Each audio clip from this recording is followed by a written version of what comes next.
Hey Ruth Ann, Mrs. Campbell, and I'm going to try to finish this video recording during my planning period today and send it off your way. This is actually from class yesterday.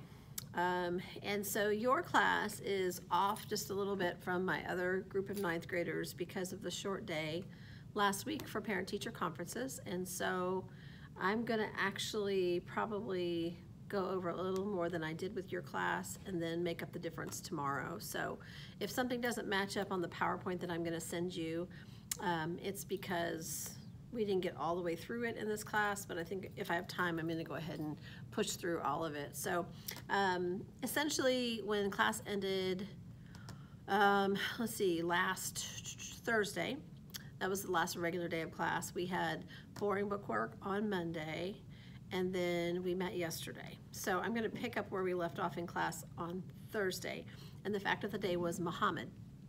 And when I was in class, I had to quickly kind of wrap things up because the bell rang, and I think when I was recording my video for you last time, somebody came into the room or something, and I had to cut it short. So I just want to kind of pick up where I left off.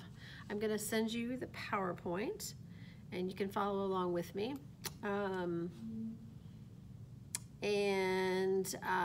I'm going to kind of finish up my discussion about Muhammad, and then I'm going to go back to the beginning of the PowerPoint and talk about those slides. So if you want to go below the travel machine, time machine, to the picture of the mosque in Mecca. I think it's slide number 9. That is the primary mosque. I don't know if it's called the Great Mosque or Grand Mosque or something in Mecca, where the Kaaba is, but that is where Muslims go to observe Ramadan. Ramadan is a holy month, and it actually recognizes or is celebrating the giving of the Quran to Muhammad. And so depending on the moon cycle, it's generally between 30 and 40 days long, and it falls at different times of the calendar based upon the Earth's rotation and the moon and all of that. So anyway, this is a picture, and if you look at the picture super carefully, you can see that people are lined up in rows, and they are probably bowing prostrate towards the Kaaba. And yeah.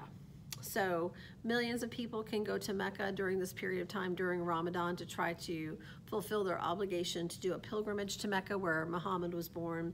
I mentioned this before, but Muslims are not required for salvation to go to Ramadan unless they are able to. So the stipulation is travel to Mecca and do that pilgrimage to Mecca during Ramadan if you're able to. If you're able to financially or physically,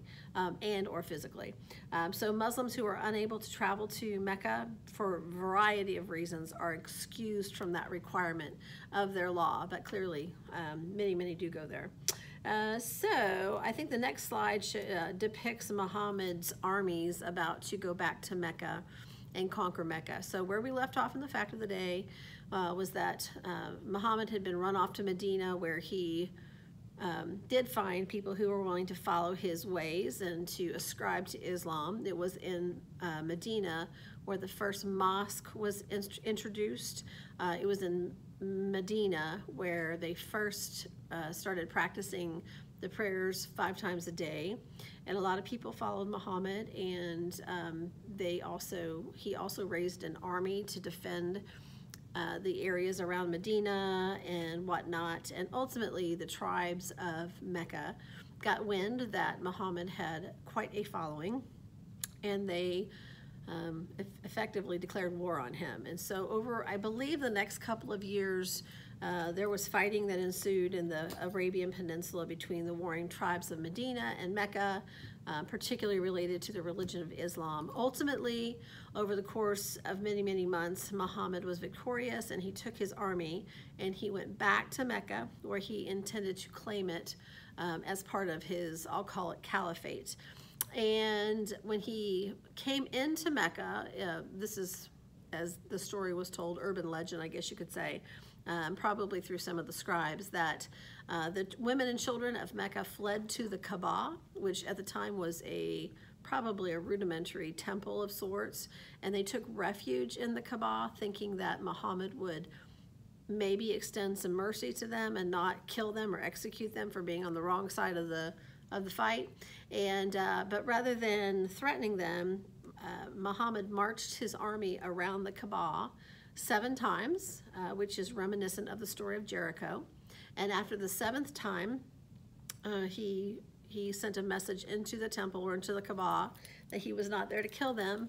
He was not there to kill them, but he was actually there to introduce them to a new religion and suggest that they submit themselves to Allah and worship the one true God. And as the story goes, they did. Their lives were spared, and they were incorporated into the greater Muslim community of Mecca. And so that is the story of Muhammad capturing Mecca. The next picture is a picture of the Kaaba. This is obviously not the original temple that Muslims believe was built by Abraham and Ishmael. It represents that temple, and you can tell from the picture people are walking around it, touching it. And so my understanding is that they walk around it during Ramadan to duplicate that marching around it 7 times, and those that are lucky actually physically come in contact with it. Not very many people get to, but it certainly for them would be a very important thing. The next picture, next PowerPoint, is a picture as a painting, looks like maybe a mosaic of, I'm assuming that's supposed to be Muhammad placing a black stone into a blanket. And Muslims were told that God sent a perfect stone from heaven into the Earth's atmosphere, and as it came into the Earth's atmosphere, it was blackened and torched and lost its beauty by the time it hit the ground, and that it was to effectively represent the fallen nature of man. And supposedly that stone is kept inside the Kaaba at all times. Nobody gets to see it, but supposedly it is kept inside the Kaaba. And then there's one more picture of the Great Mosque or Grand Mosque in Mecca. Okay, so a little review. Saudi Arabia. Yeah, this is all review. So I will just go through it with you. An Arabian camel, a camel with 1 hump, is called a dromedary camel. The next slide is a review of the places that are part of the Middle Eastern region that we are going to be learning about. They include Saudi Arabia, Yemen, Oman, Kuwait, Bahrain, and Qatar, and the United Arab Emirates. All of those countries are on the Arabian Peninsula. I don't think I include, yeah, it's there. And then we are also going to talk about Iraq and Iran. We may actually separate that into another unit. Haven't decided yet. I need to get another test in. But for now, they are going to remain on that list. Rub al Khali is the largest sand desert in the world. It is located in the southern part of Saudi Arabia, down close to Yemen and Oman. And in English, that is translated into empty quarters. Wadi is a dry stream bed that if you dig deep enough, you can actually come into some residual water. A lot of communities in the desert dig wells on wadis. There's actually a famous one called Wadi Rum, which I think is in Jordan. Then the next definition is fossil water. Fossil water is water that is in pockets under the Earth's surface, and it's trapped water, and communities in desert areas or in areas that don't get a lot of water will oftentimes dig wells into areas that they can access fossil water. Sometimes there is an abundance of water available, but because it's not replenished by rainwater, it will eventually dry up. And so communities who perhaps don't know that it's fossil water and hope that it's a permanent well find themselves having to move their communities because they eventually run out of water. And let's see here, I don't have oasis on here, but I think you know what oasis means. And then I put up the notes for Saudi Arabia again because there was something I wanted the kids to add. It was to add the population of the capital city of Riyadh, Saudi Arabia. And I'll make copies of this for you, but there are about 8 million people that live there, so it is a very large city. And then I introduced the topic and the definition related to the clothing that Saudi Arabian women are required to wear by Sharia law. So according to Sharia law, Saudi Arabia is a Sharia law country, which means that their courts and their laws are based upon the Quran. the holy book of Islam and the spiritual book of Islam. And so within the text of the Quran, it actually prescribes certain punishments for certain crimes and how to legally handle legal matters. And so the courts of Saudi Arabia use the Quran sort of effectively as a constitution. The Quran admonishes women to keep themselves protected and modest from really to prevent men from having any issues. So the burden falls to the woman to cover herself. And in Saudi Arabia, the covering that Saudi women wear is called an abaya, and that is one of your definitions.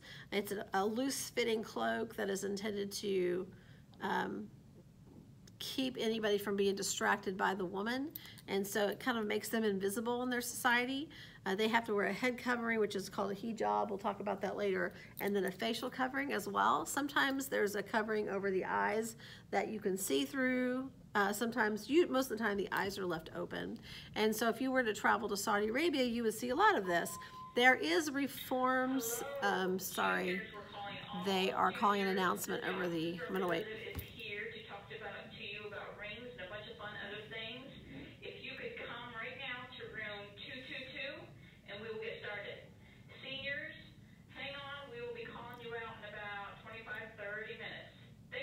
Okay, so they were doing an announcement. Anyway, there is some reform movements within the country of Saudi Arabia as a younger generation of Saudi princes and whatnot come to power to remove some of those burdens on women. And so it is not that uncommon. If you were to be in the big city like Saudi, in Riyadh, for instance, you might see a Saudi woman who has dared to remove her facial covering.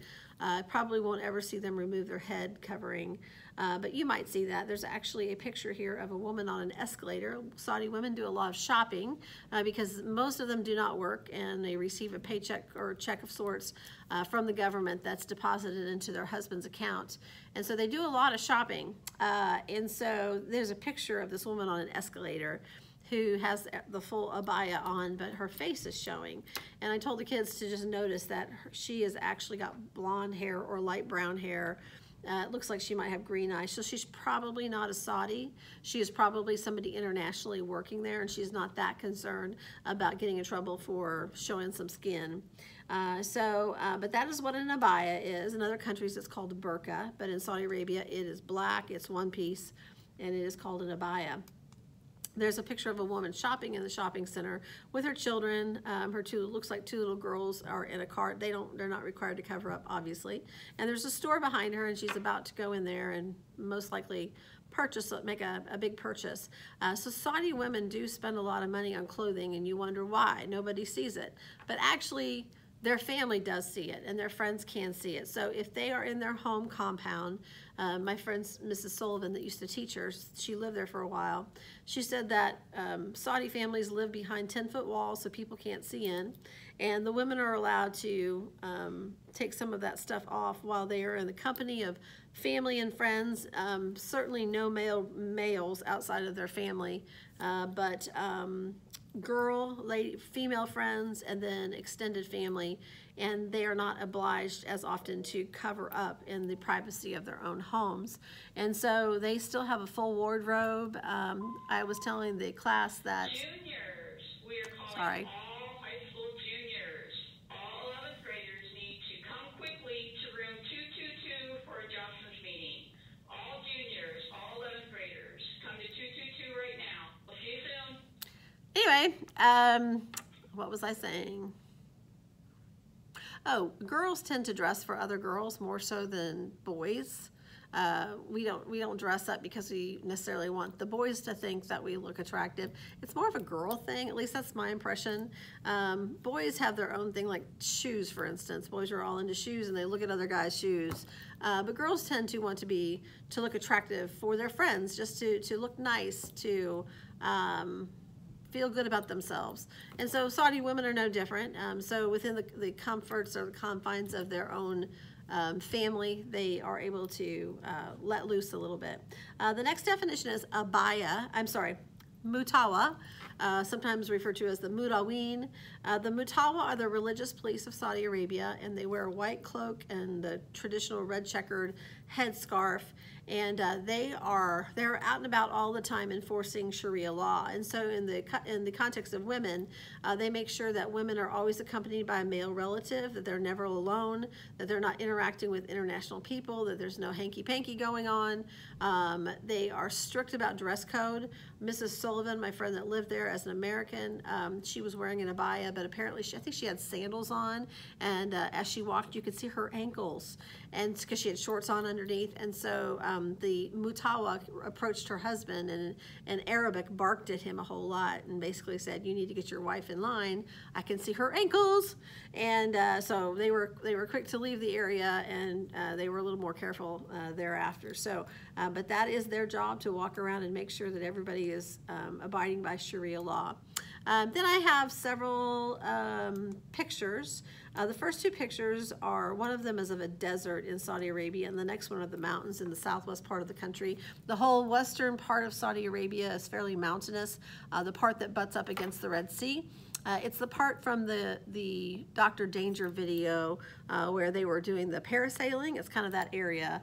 So Saudi Arabia's got a lot of interesting terrains. It does have oceanfront or seaside. It does have mountains. It does have huge, massive areas of desert. The city of Riyadh is a modern, thriving city where all of these thousands of Saudi princes have lots of money to spend. They're pretty strict on the things that they allow as far as entertainment, but some of that is loosening up as well. There is a building smack dab in the middle of the strip in Riyadh, Saudi Arabia, and it is called the Mamlaka Tower, and it was built by one of the princes. Again, my friend Mrs. Sullivan was talking about this.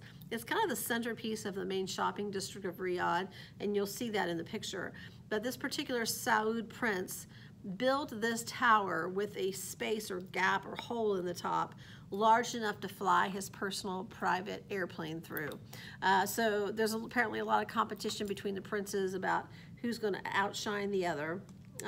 Lots of pictures of this, and then there's a picture that's titled Justice Square, or also Chop Chop Square. So again, referencing my friend Mrs. Sullivan, she actually used to come into my class and do this particular presentation, but because of COVID and she's got an older mother and she's not working here anymore, I just want to exercise some caution and not put her at risk with all the COVID stuff. But she spoke about a place called Chop Chop Square, and she did live in Riyadh, and the shopping center or the bazaars are called souks in Saudi Arabia, and it's where you can go in and to international stores and purchase things like brass and gold and diamonds and all kinds of cool things. All of these vendors from all of these other countries come there, and they live in these souks in the top floor of these buildings, and then the bottom floor is where their little shops are. And Mrs. Sullivan got to know a number of the people that worked in these shops. They were almost exclusively men, and their families were back at home, and they were working to provide for them. And so in the middle of the souk shopping center area, there's an open area, square. There's trees, and it's looks like it's tile or stone ground, and there are drains in the middle of them. And on, it's either Friday or Saturday, I can't remember, I'm thinking it's Friday because that's a Muslim day of prayer. They have public executions and public floggings and those sorts of things for people who have been convicted of a crime based upon the Quran. So things like adultery would be punishable by beheading, most likely. Theft, you have a hand chopped off. If you have hurt somebody, they might flog you or whatever. And so they're publicly done so that people come and watch. And Mrs. Sullivan was encouraged by some of her friends, international friends that worked in the souks, not to come down to Chop Chop Square on Public Execution Day, because the authorities tended to force the international crowd to the front so that they would observe it firsthand, and it's very disturbing. And so she never did go down there during a public execution. But her friend told a story that had happened like the previous week or something. A woman had been accused of adultery and found guilty, and she was going to be publicly executed by beheading. And so they brought her into the square. She had her full abaya on, head covering and everything, and they had her hands, I think they said, chained behind her back, and they were trying to get her to cooperate by being still, and they were going to lift up the back of her abaya so the executioner could see the back of her neck. And she just fussed and twisted and would not cooperate. So the guard came over and shot her in the head, and she died, and then they proceeded to chop her head off because that was the punishment that had been announced. And so pretty disturbing stuff. So pretty backwards country. Glad we don't do that anymore. And then the next slide, sorry to move on from Chop Chop Square. Oh, let me go back. The drain is to wash off any blood that happens as a result of the executions or floggings in the square. The next picture is a picture of Jeddah, Saudi Arabia, which is very, very close to Mecca, and it sits on the Red Sea. It is the place that Dr. Danger and the Prince Saud, went scuba diving together, or snorkeling, scuba diving, I guess. And it is a tourist attraction for people who are traveling to Saudi Arabia to visit Mecca during Ramadan. So it is a cash cow, as they say. Lots of entertainment, lots of boating, lots of sea activity, lots of hotels along the strip here. So that is just a picture of that, and I've got a few pictures of Jeddah there. You'll see a couple of women in their full abaya out in the ocean enjoying the water with their daughter next to them. Terrible way to have to enjoy the ocean. And then there's a picture of a massive sand dune outside of, I think this one's outside of Riyadh. Mrs. Sullivan, when she lived in Saudi Arabia, collected a number of diamonds off the floor of the desert, and she said that her family would go out at sunset or sunrise. I think she said sunset, and as the sun was setting, it would hit some of these diamonds on the ground and make this kind of weird reflection, so they knew where to grab them. But she got probably, I think she said couple hundred of them while she was there, and they're not as valuable as diamonds that are created in the heart of the earth, but they're about $500, I think she said a carat, and she brought back one of her diamonds is probably a 40-carat diamond. She used to wear it on a pendant at school, but it looks like a dirty rock, kind of a see-through rock, and when you first pick it up and then you wash it off, and it's like sea glass. It's clear, but it's rough, and so you take it to a jeweler who then polishes it down to make it look like a smooth pebble, and once it gets to that, it looks like a clear piece of glass that's in a round shape, and then they take it to another jeweler or the same person who then cuts the diamond shapes into it. And so she usually brings those with her. They're really, really neat to see. So she would collect those off the desert floor.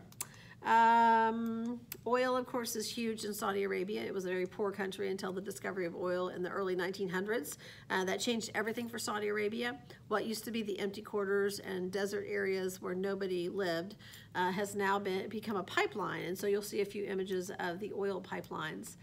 The next definition is OPEC. OPEC stands for Organization of Petroleum Exporting Countries. And if you'll recall, I had mentioned earlier in the notes that Saudi Arabia is the largest oil exporter in the world, and they are the head of an organization, the Organization of Petroleum Exporting Countries. And so they make a lot of decisions as it's related to oil in the world oil market, because they are in charge of the supply of that product. So if they want to increase the amount of money that they make on oil, then they stop pumping as much. It's a supply and demand situation. The less supply you have, the higher the price of the product will be. And so the United States is not dependent on Saudi oil anymore. I would say that they were dependent on Middle Eastern oil for a significant period of time in earlier century, but we are not anymore. We've got other alternative forms of energy, including natural gas and fracking and things. But there is a map here of the oil supplies or oil fields around the world. You'll see there's a big one in the Gulf of Mexico and Texas. There's also one up in Alaska, Venezuela, South America, Libya, North Africa, and then right where the Arabian Peninsula is, all the way up from Kuwait, the Persian Gulf, down into Oman, United Arab Emirates, Bahrain, Qatar. All those countries have historically been very oil rich. Okay, some more. pipelines. You'll also see a picture of an island drill or oil drill. In the Persian Gulf, it's easier to access the oil and to drill down into the Earth's surface if you have an artificial platform. So they build a lot of those in the Persian Gulf. And then the PowerPoint goes back to Mecca again, just in general. You'll see some more pictures of the mosque there. Some gentlemen that are getting their heads shaved as they're about to do a pilgrimage up the mountain to where Muhammad would meet in the cave and supposedly met with Gabriel. And then the next slide says Crown Prince Mohammed bin Salman. And so this is the upcoming, he's going to be the next king of Saudi Arabia when his father passes away. And his father, I think, is in his 80s now. It does not look like he's in super good health. The current king, King Salman, decided to change things. So he is the son, King Salman is like the 10th son of the first king of Saudi Arabia from the 1920s. So about 8 of his brothers served as king before him, and the first king of Saudi Arabia had many wives and many sons, and so they've just passed the mantle down over the years. But with each new king, they are older and older and older, and so he, like I said, the current king was in his 80s, I think, when he became king. And so rather than passing the mantle on to another person of older age, he decided he would cut with tradition and appoint his son, who is probably 30 now, as the crowned prince, soon to be king when daddy dies. And so this is the king, Mohammed bin Salman, who is the progressive thinker and is thinking outside of the box. He's even considering, he's trying to diversify Saudi Arabia's money. He's trying to invest in banking and finance and tourism and other things to provide a stability to their economy that is almost 100% solely dependent on oil, because eventually one day the oil will run out or the world will come up with other ways to run their things. And so Prince Salman is also involved in opening up opportunities for women, and I don't know if this is because he's got sisters and he's just sympathetic, or more likely he sees what's happened in the rest of the Arab world, the Arab Spring, and those things that make for an ugly civil war, and he doesn't want that on his hands. And so I think he's trying to give a little bit, hoping that that will hold off any large-scale uprising against kind of the backward ways of Saudi Arabia, because they really do sort of live in the dark ages compared to how we live. And so anyway, there's a picture of him, and then there is actually a Saud royal family chart. And if you look over it, you see all the sons of the first king, I don't have my glasses on. Let me see what his name was. King Abdulaziz bin Saud. So he was a Saud, and he had 1, 2, 3, 4, 5, 6, 7, 8, 9. He had 10. There's 10 successors to his throne, and then he had an additional 31 sons. Woo! There are supposedly 30,000 Saud princes in Saudi Arabia, because so many people have so many children. And so the Saud family has grown extensively. And you will see the chart where Crown Prince Muhran was supposed to become the king. And instead of him, they have bypassed him, or maybe it's Prince Sultan. Anyway, you can look at the chart and get a feel for yourself. I also included some pictures or some images of President Trump meeting with Prince Mohammed, who is going to be king someday. The very first overseas trip that President Trump took was to Saudi Arabia, and it's just very unusual. They truly treated him like royalty. I watched some of the ceremonies myself when they happened 3 years ago, and there are some pictures of his arrival. His wife had to get special permission not to wear the hijab covering and the abaya.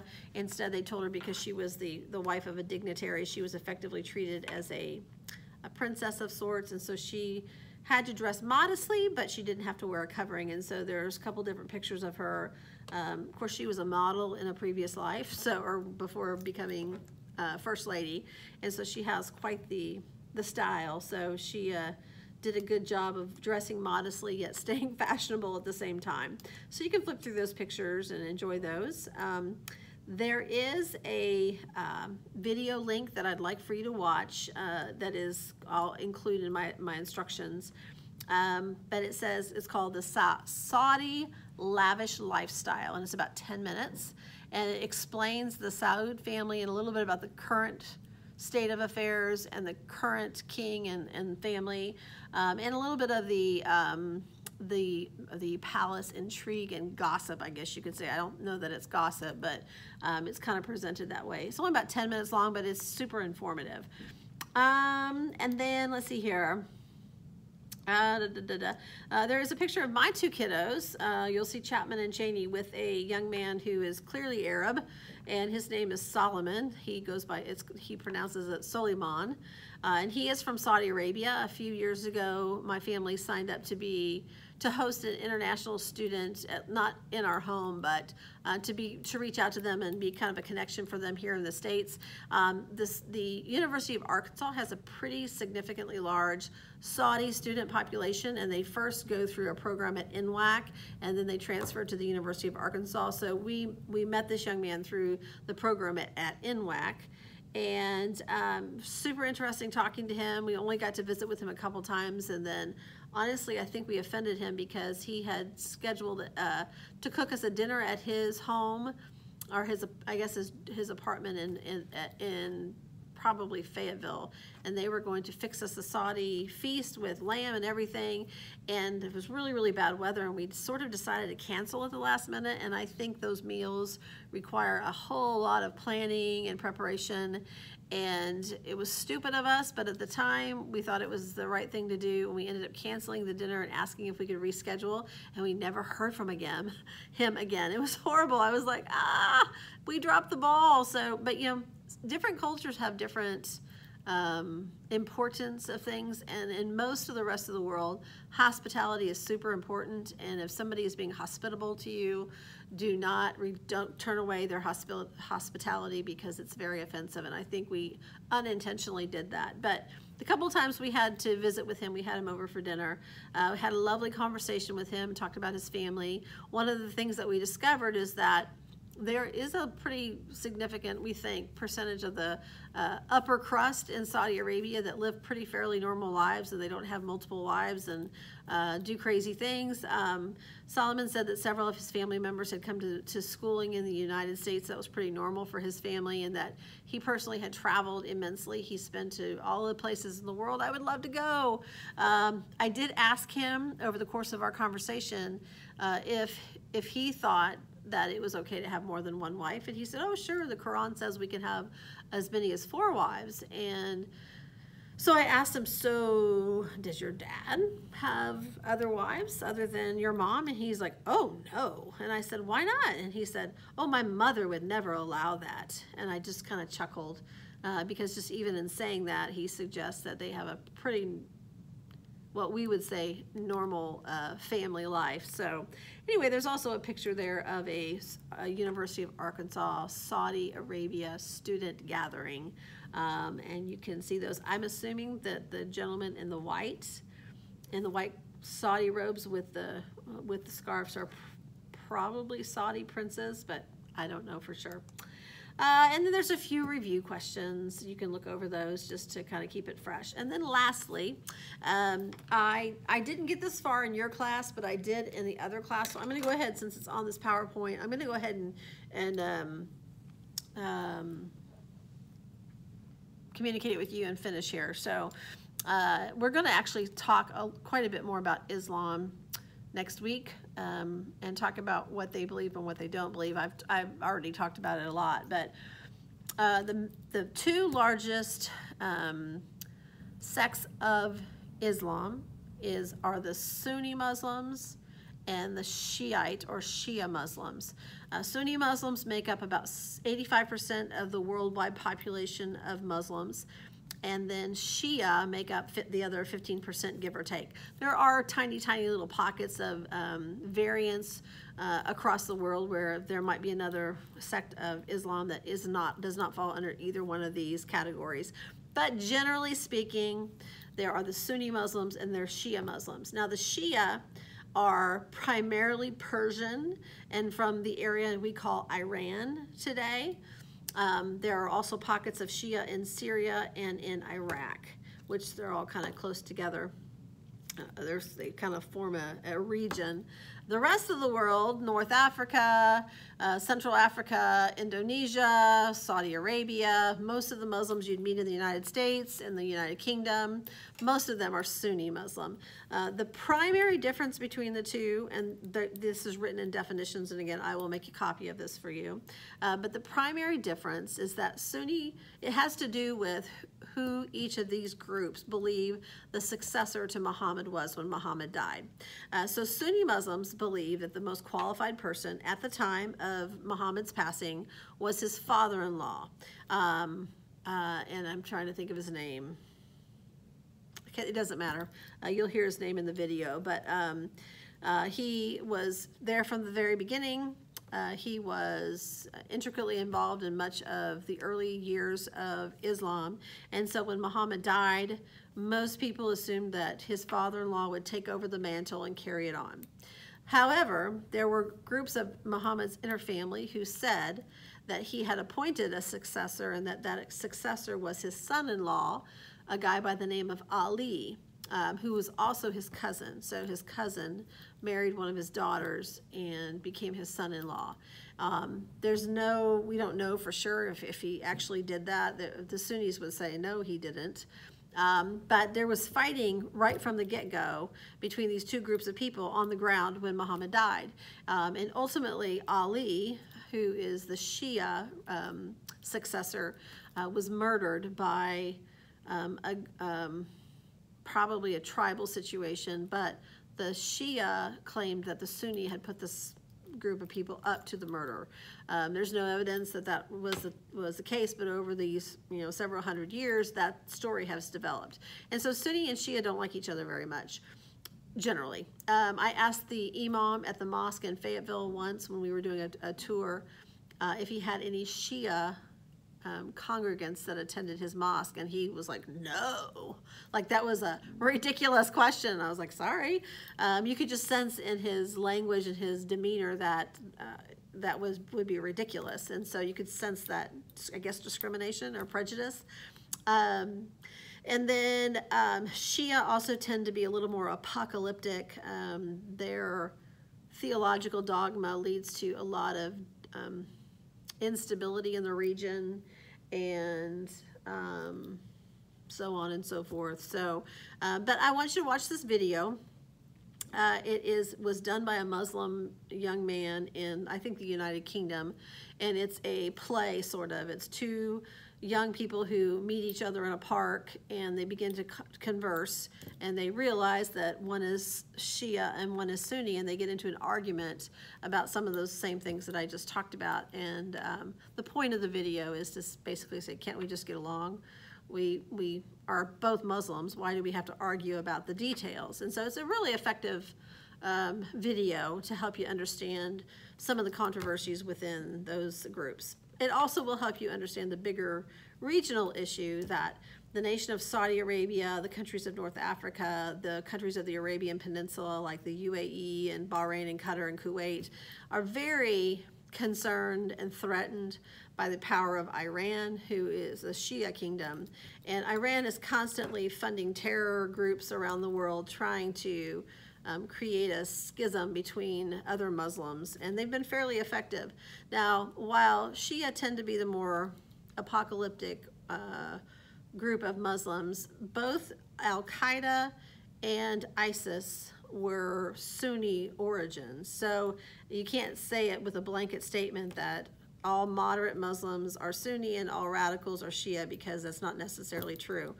But we will delve into that a little bit more. So enjoy that video as well. And finally, I did notice that I totally skipped the introductory slides at the beginning. There's one slide that has a picture of the Samaritan's Purse International Relief Organization. We talked in class about some of the things the kids had discovered when they did their Google Classroom assignment. several things such as things that Samaritan's Purse have done for the people of Syria during this crisis. Some of the things the kids talked about were they have gone into some of these refugee camps and created safe places, playgrounds and play areas for the kids that live there. One of the things that a couple of kids brought up was a program that sends balloons to the kids, a simple thing to play with, but so easy to mail to them. And so this balloon ministry, coats, providing clothing and cover for when the temperatures change. Those were some of the things they talked about. And then we also spent some time talking about the 2 treaties. I hope you found that interesting. I didn't think that the vocabulary was very difficult. Some of the kids said they had a hard time understanding it. It's called the Abraham Accords, of course. It is historic that these 2 Middle Eastern countries, Bahrain and the United Arab Emirates, have reached an agreement with Israel to establish diplomatic relationships and to pursue peace and stability and economic reinforcement in their countries, and with a promise to continue to try to solve the Palestinian conflict issues. The Palestinians are a little frustrated that the peacemakers went around them this time, because most often conversations about the Middle East peace talks revolve around the Palestinians. And so, give me just a second, I'm almost done. So I'm doing a video. So Emmanuel Peter just walked in. So anyway, so we talked about the fact that they had a shared ancestor in Abraham, and that it would be beneficial for the whole region to be at peace, and that President Trump was given a lot of the credit for bringing these parties to the table. So anyway, look forward to hearing what you had to say on those assignments. And so anyway, I think that's it. My video is very long. I'm going to try to upload this. It might take a while, so I will hopefully get this to you today, if not this afternoon, in the evening. Sometimes it takes a couple hours to upload this video. So hope you're doing well. Totally looking forward to seeing you next week. Bye.